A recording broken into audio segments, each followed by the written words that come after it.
Welcome to Inkhaven Presents, Readings from the Archive, my podcast where I invite internet writers to bring an essay that they have written or that they love, to read it and share it with us, and then discuss it. My guest today is Drew Schorno, whose various claims to fame include having designed an album cover for Pitbull, and having been the first guy to have created a Date Me doc, of which there have been too many others, hundreds, if maybe thousands. But yeah, welcome, Drew. Thanks for joining me. Thanks for having me. What are you going to read for us today? I'm going to read an essay called Units of Breath. Should I talk more about it?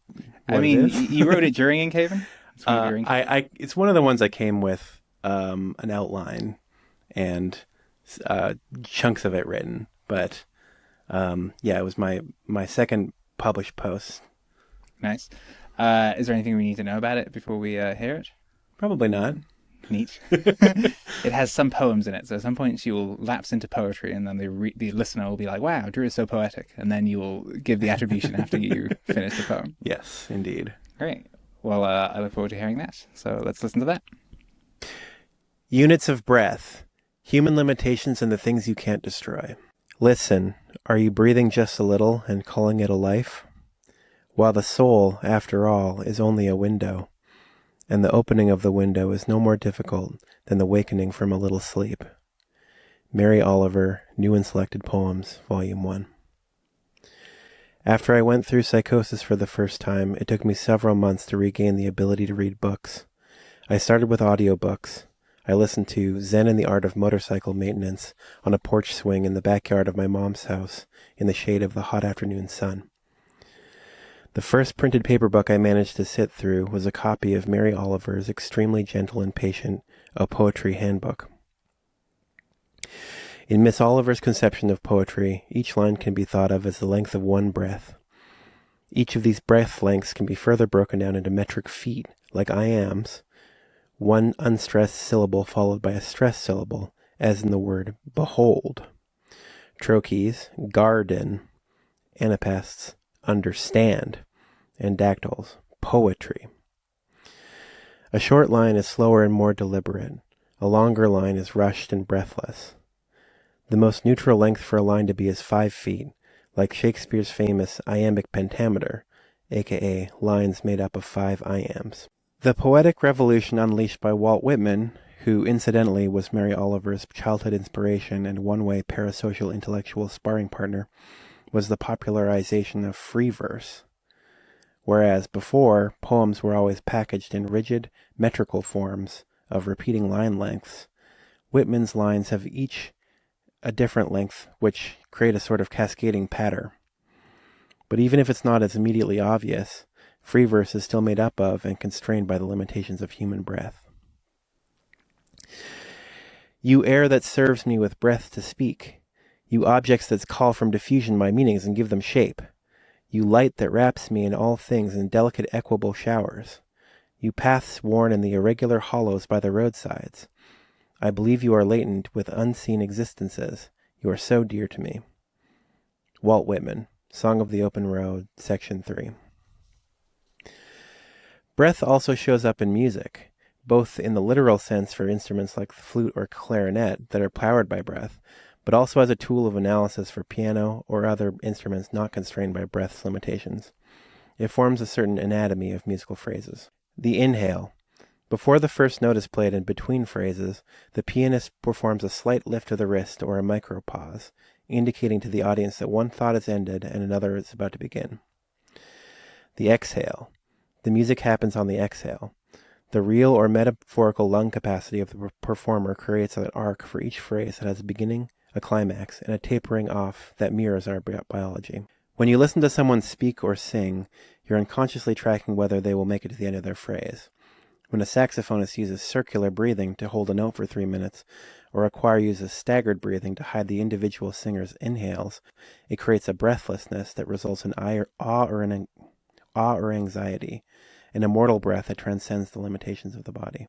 The country of Afghanistan has a complete ban on music under their extremist Islam government, and as a result has seen a surge in the popularity of traditional folk poems called land days.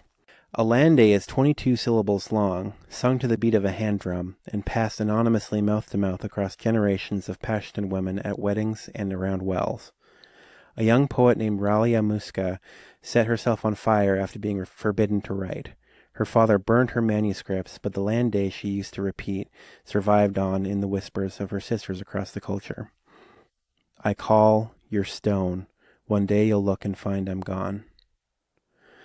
You can smash all of the guitars and take away everyone's MP3 players, but you can't destroy our lungs without killing everybody. It seems uncontroversial to point out that nobody is reading the poetry published in academic presses. Our popular examples of verse exist primarily as lyrics in songs. The primary difference between a song and a poem is that in music you have much more control over the length of time you decide to linger on a particular word. In some cases, one single word cried out over the entirety of a lung span. For I have known them all already, known them all, have known the evenings, mornings, afternoons. I have measured out my life with coffee spoons. I know the voices dying with a dying fall, beneath the music from a farther room. So how should I presume? T.S. Eliot, The Love Song of J. Alfred Prufrock. Prufrock measures his life in coffee spoons. How do you measure yours? In steps taken? Heartbeats? Inhales and exhales are a very human unit of measure. The in and out pendulum of breath is one of the most physical, embodied things about being a human being. Our thoughts are broken up into individual sentences, which have a natural time limit before they become run-on sentences. That human biological reality is baked deeply into the corpus of text that AIs are trained on. In my recovery, I struggled with the shortness of my focus, forced to contend with the natural limitations of my attention. The length of thought I could sustain was, for a while, barely a phrase. An AI could relentlessly produce a 10,000-word sentence with no punctuation fairly easily. The fact that they don't shows that they have been trained to mimic our own limitations, and that means that they have inherited something very human. A riverbed is shaped by water even after the river dries up. One day the breath will be gone, but the forms it carved will remain. All right. Well, thanks very much for reading that. My first question is, what did you, if anything, what did you notice differently about reading it, about the essay, than when you wrote and published it? I think the biggest thing that jumped out was the Walt Whitman poem. Actually reading it out loud really made me experience it a lot differently than when I had just seen it on the page. What was different about it? Like the sort of cascading patter that I was talking about really was I was kind of afraid that it was like not a great example of the thing I was talking about. I had just chosen it because it was like related to breath, but I could really feel it coming out in the actual prosody of the text. Well, that's good. That's nice. So when you believe your essay more after reading it out loud, as opposed to less. Yeah. What was the seed of the post? Where did the idea for it come from? I think I'd been trying to write something about Mary Oliver for a long time. I actually have like a totally different essay about her that I put into the deep archives of the never to be seen Drew Schorno writing. And publicly or privately? Yeah, just my rotting on a folder somewhere in Google Drive forever. Sure. I don't know. The idea just came to me. How long ago was it, the episode where you ended up reading Mary Oliver? How long ago was that now? That was in 2016. Oh, wow. Okay. Yeah. So a good decade ago now. Yeah.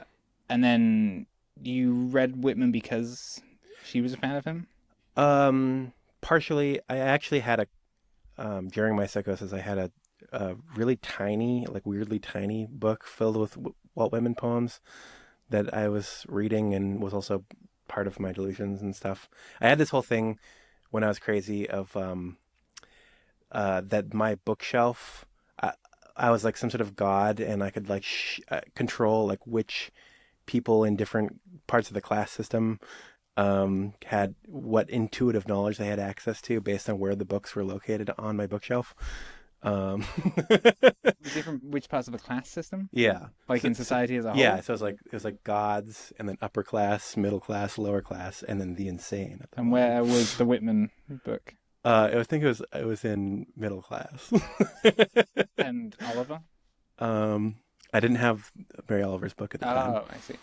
And when did you read T.S. Eliot? Uh, just in high school, Yeah. in one of the classic high school poems or whatever. Is that your favorite poetry? The Landays? Do you know other Landays? How did you end up reading those? I don't really know any other land days. I actually, um, part of the part of my writing process for this was feeding things into Claude. So I had this. I knew from a podcast I'd listened to that the music had been banned in Afghanistan, and there had been a rise in the popularity of poetry in general. But the specifics of the land days and the story of the poet, I didn't know until I was writing the essay. Is Oliver's poetry your the stuff that speaks to you the most, or is there any other poetry that you especially connect with? Hmm. Um, I'm not sure. Oliver is definitely up there. I don't think that I've read uh, so much poetry that I feel confident in saying what the best poetry is. There was like a time period in my life, actually, like basically the same time period as reading the Mary Oliver book, where I was really wanting to learn a lot more about poetry. So I um, was listening to like the poem a day on poetry. Was it poetry? The Poetry Foundation website, and listening to poetry podcasts and stuff. But it's quite hard to figure out where the good stuff is with poetry. I think that a lot of poems get featured because they sort of fit a certain like political or uh, that like they're not actually selected because they're good poems in and of themselves, but they represent something inside of a larger. Yeah. Yeah, it reminds me of Scott Alexander's piece on oh, I'm forgetting the name of the essay, but about hospitals who by very slow decay, where he talks about how bad hospital poetry is, Mm, which again is selected because the people are dying as they wrote it, right. but not because it is good. Hmm. How did you have you done much performing and had to think about your breathing during this? Played instruments or Yeah, I used to be part of a a touring choir when I was in high school. I see. We did tours of Russia and the Czech Republic and stuff like that. And Where did you grow up? I grew up in the west coast of Canada on Vancouver Island. Oh, interesting. And they have a strong exchange program with Russia. No, we just went there. Nice. Music. A classical choir singing. We did a variety of stuff. Including like um some like African American music that they don't perform anymore because it's like the culture kind of shifted such that that's considered like cultural appropriation now, so they don't do it anymore. But it's some of my favorite songs. um, and yeah, but it was like a big variety. I think that um, the experience of being inside of a choir that's singing like a 16-part harmony can be very moving. Um, when I went to Russia for our tour when I was 14, we we sang in a what was it, like a World War II museum, and the acoustics of the room were so soupy that we sang out this chord that lasted. We sang out this really big powerful chord at the end of a phrase, and then the echo was so strong that the chord was still ringing out for like a solid 30 seconds after we stopped singing. And it was just like, I don't know, like a transcendent moment in my life that I will never forget. Was your experience with the choir in the back of your head when you were thinking about this essay, Um, or anything to do with the breathing that you'd learned there? yeah, especially in the music section, Yeah. it's yeah, choirs. You also done other kinds of performing, like you're a clown, what? Yes, I'm a proud clown school graduate, and Was there any? Did you learn anything about breathing, breath work while you were performing that work? Hmm. Um, I don't. I'm trying to. I don't think that. Is it tiring? Is it does it do you get out of breath during clowning on stage? um. Yeah, it's definitely like physically like very very intense. Uh-huh. Um. I feel like the framing of like thinking about breath and controlling the breathing is not how you'd approach it from the way that we did clown school. It was more like um connecting Yeah, with tell me, what is the way that you approach things when you do clown school? um so I studied the West Coast version of the Canadian specific clown style called the pachinko method, where uh you're blindfolded, and over the course of like 3 months or whatever, you do this blindfolded series of um, putting your hands onto a piece of clay and trying to feel the face that already exists inside of the clay, and then you turn that into a wearable mask, and then learn to play each of that. You do a series of 6 masks, then you learn to play each of the masks as essentially like different facets of your own personality, and then you do all these exercises to try to like blend the masks together. That's like the seventh mask is the clown nose. Wait, is the when you said clay, do you mean figuratively or you in fact made clay masks? Just like a literal lump of clay, and then you like paper mache it and turn that into um. If you asked me to make a clay mask blindfolded, I would fail. Did you practice first, or was it So very the interpretive? exercise building up into doing the thing with the clay is that everyone in the class washes their hands, and then you're blindfolded and sat in front of a random person in the class that you don't know who it is, and then you like put your hands on their face and feel their face. Ah, um so the idea is that you're supposed to be like feeling the face that already exists inside of the clay, yes. rather than trying to come up with a um with an image. And now I'm thinking, how am I going to relate this back to breathing? um, the other really big important, there's the pachinko mask method, which is like standard mainline um, Canadian clowning stuff. But I actually studied with a kind of a maverick who was breaking all the rules and had his own additions to Canadian clowning. Um, Sorry, please continue. um, so his whole thing, he had this whole process called lightening up, and I probably should have done it before recording this podcast so that I could have done a better job with the reading. Uh-huh.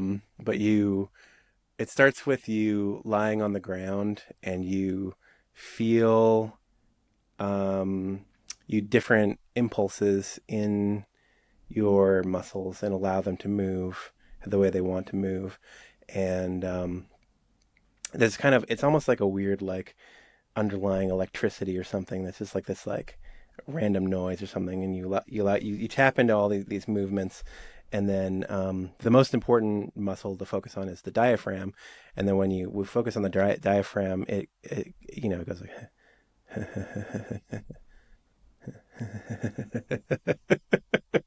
and it can build up into a laugh, but the laugh, that's actually like more of a physiological response. So the emotion of laughter or being happy is like a particular, is your brain telling a story about what your body's doing.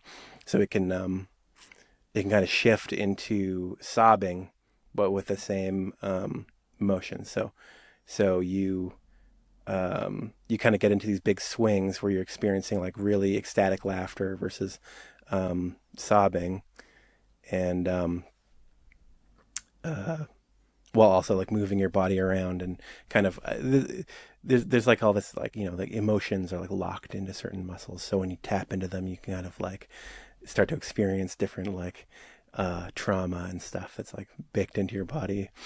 This is And kind then of you can bring it out as a yeah, clown. yeah.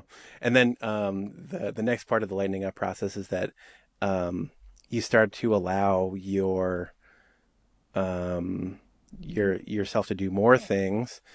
Eventually, it evolves into you being in a standing position, and you enter this state called rivering, which was popularized by Jerzy Grotowski, who is the person that they're talking about in that movie, My Dinner with Andre. Oh,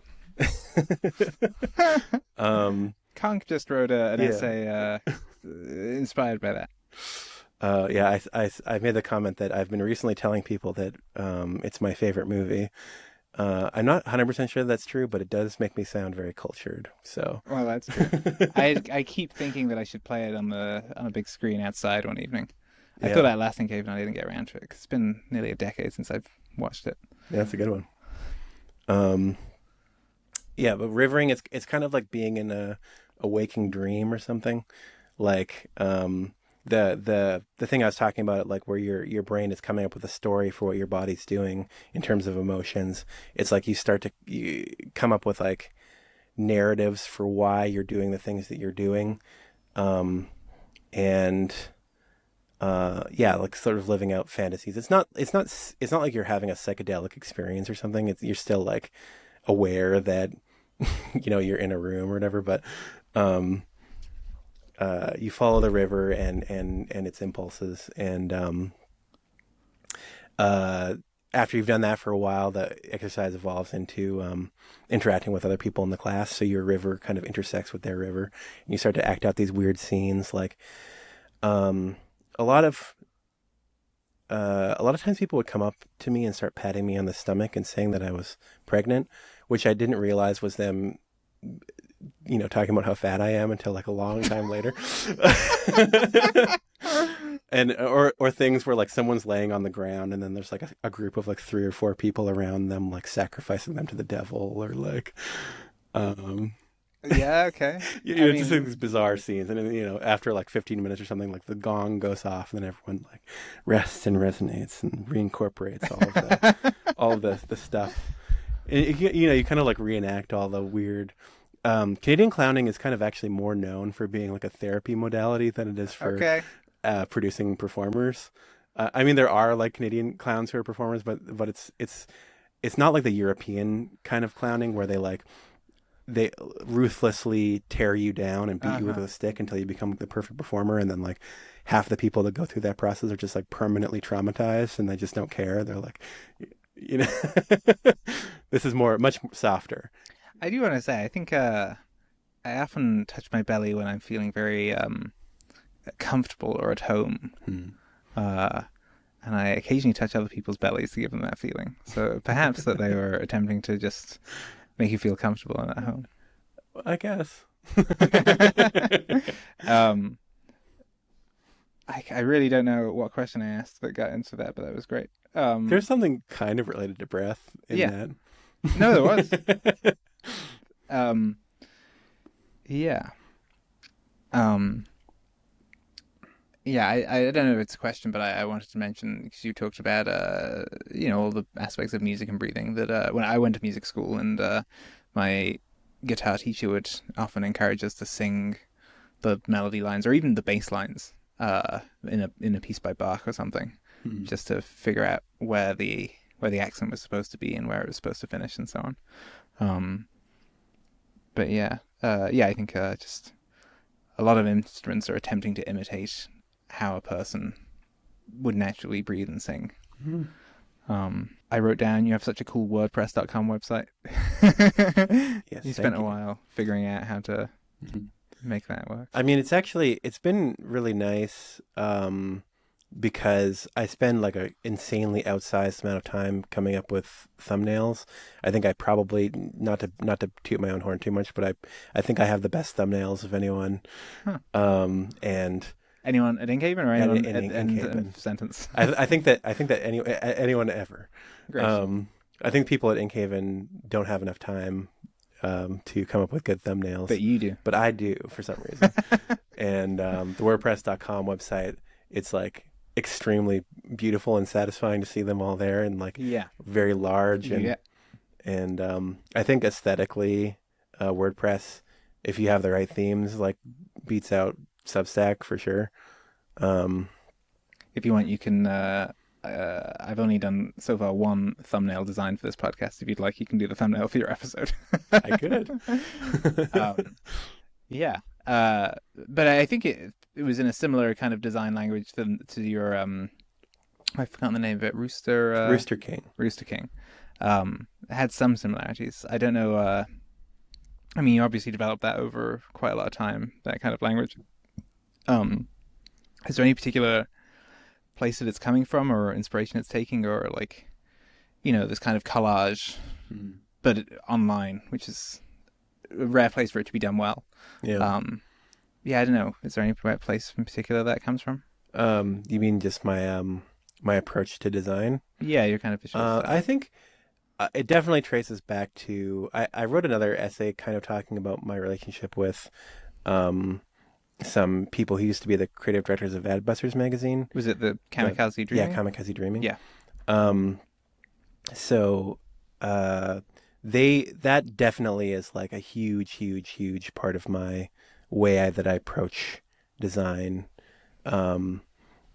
It's yeah, like the idea of like how can you bring handmade things onto the computer is extremely important, and how you can be kind of bombastic and reject. I have another essay that may or may not come out in this program residency about the difference between design anarchy and design fascism. Like, because they had this book called Design Anarchy that was kind of like this like manifesto about how they were approaching design, and like they do things like take take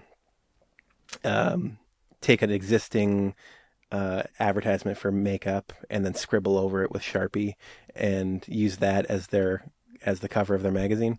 So there's this kind of thread in design going back the 150 years it's existed, where you have like people who are trying to make things look very clean and nice, and then people who are trying to make things look like fun and creative or something, and these are these like two opposing forces that butt heads. And like the early internet was, and the 90s in general, were kind of dominated by the design anarchy side of the spectrum, and then with the rise of Apple, and like they proved that you could make billions of dollars based off of designs. Good design. Things swung very hard in the other direction of like very clean looking stuff. There's a lot of Google's Material UI that everyone uses. It's, certain philosophy of how cards appear and so forth. And it's certainly got some things to recommend it, but there's like no texture to it. And I think that the rise of AI kind of represents an opportunity to move back towards the more colorful creative explosion side of things. And I guess design anarchy also has a bit of a thread of like meanness to it or something. It's like or like not being like a customer service person. Rudeness, perhaps. I was going to say, I think that like one of the advantages of the fascism side, please quote this out of context, is that everything feels cared for or something. Like everything's like neatly done, and someone has made sure that it's going to be clear, and that you're not going to be too confused by like what's going on. The simple drop downs. There's a card piece and so on, and everything's like got a straightforward design language that's not like going to be bewildering in any way. Which sounds like customer service, or it's like what it's like it's very inoffensive. Yeah. Which you don't always want to be offended by. If I'm like using my banking app, I don't want to like be challenged or something. Yeah, and I think it's also trying. I think a large part of modern design language is to just all people at all times can immediately understand it, and it's very simple. You want no one to be confused at any point. You want it to be as like challenging is not a good thing about a UI. Yeah. in I think the modern era. Yeah. But you're like to go in a different direction. Yeah, well, it's just my DNA, and it's kind of it's gotten in the way of my career. Like it's hard to justify hiring someone if you're looking for a particular sort of thing and they can't produce it that well. Like I can do what I do quite well, but it's not what everyone's looking for. So, Have you ever been hired and you tried to do it and it went okay? Like they accepted it? I don't know. It's like I try my best, and then sometimes it's just like my best turns out not to be good enough, and then I get fired. Yay! How many times have you been fired? Just one time. Oh, okay, that's not too bad. Yeah.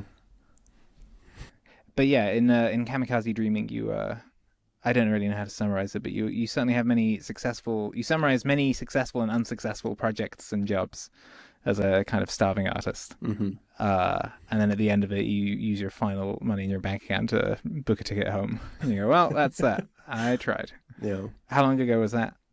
That's sort of describing the story of my early 20s, the height of my when I was the coolest in my life, where when I was made that Pitbull album cover, worked in the music industry, and like um and my whole job, that was I was making splash pages for bands, and so that was like a good fit for my design aesthetics, because it's like kind of trying to be cool or whatever.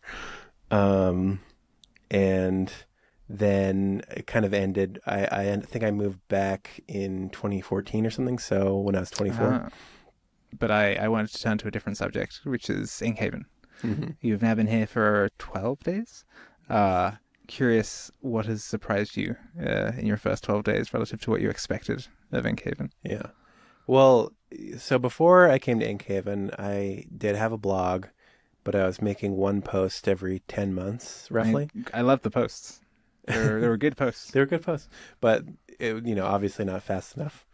And so coming out with something every day has been challenging, but also like I'm surprised how proud I am of the stuff I've been able to come up with. And um, it's definitely making me feel um, capable. Uh huh. Um, I had a post today about being stuck in these sort of loops of rumination. Um, Specifically, I fed 3 months of my diaries into Claude, and Claude told me that I write about exactly the same things in the same order every single day, and it's just like this exactly the same problems, never making any progress on them. But I feel like Inkhaven's kind of broken me out of that. Like I feel like a lot of what those writings were about was angst over not being able to produce creative things that I'm proud of, and I've been able to do that at Inkhaven. The frame has somehow unlocked a lot of stuff for me, so I'm having a great time. That's good. Yeah. You. This is not related to anything you said, but it reminds, or it's slightly, but it reminds me of a certain piece that was submitted by. Have you met Evelyn around here? Yeah. Yeah, she's fun. Uh, Her first submission was a long essay called "Making Nothing Happen," where she talks about how she and some friends worked really hard on a creative project for a long time and made nothing happen, and all of their ruminations with it. And I thought that was such a funny submission for Inkhaven. Yeah. A kind of cry for help. um, well, I'm glad that it's helping you get out of your loop and keep producing. What's worked well so far for you at Inkhaven, and what's worked less well? Um, This is also my part where I get to do a user interview because I don't get to spend much of my day chatting with people.